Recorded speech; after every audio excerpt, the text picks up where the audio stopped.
Une fois n'est pas coutume, je vais vous lire un texte. Il s'agit d'une fable de La Fontaine bien connue, Les membres et l'estomac, paru en 1668, et qui fait partie justement du livre 3 de La Fontaine.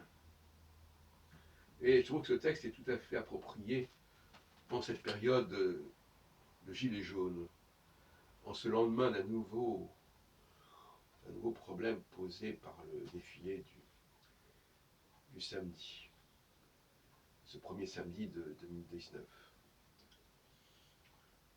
Je devais, par la royauté, avoir commencé mon ouvrage à la voir d'un certain côté Messer Gaster.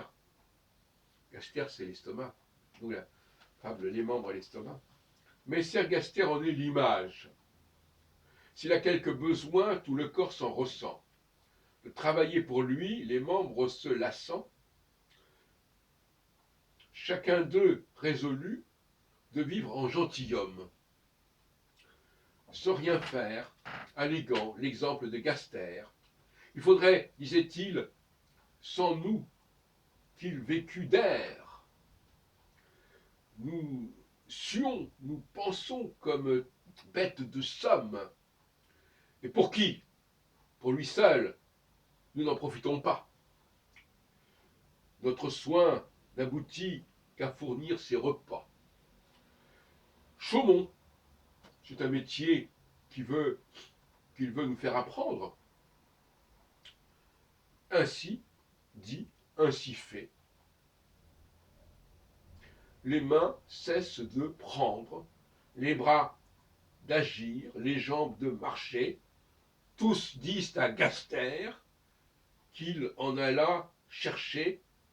Ce leur fut une erreur dont ils se repentirent. Bientôt les pauvres gens tombèrent en langueur.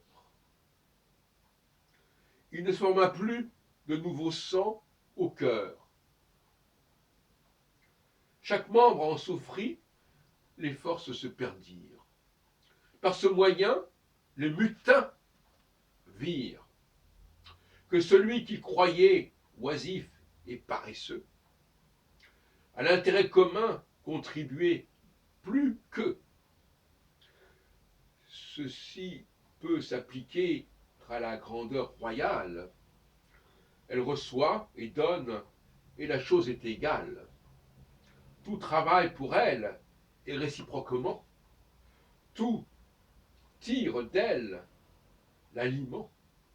Elle fait subsister l'artisan de ses peines, enrichit le marchand, gage le magistrat, maintient le laboureur, donne paye aux soldats, distribue en 100 lieux ses grâces souveraines, entretient seul tout l'État. Menenius le sut bien dire. La commune s'allait séparer au Sénat, se séparer du Sénat.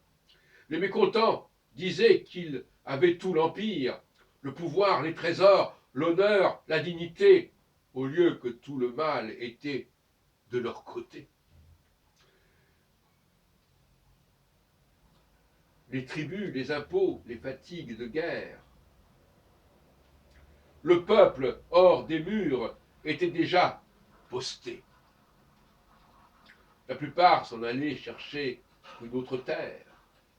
Quand Ménénius leur fit voir qu'ils étaient aux membres semblables, et par cet apologue, un signe entre les fables, les ramena dans leur devoir.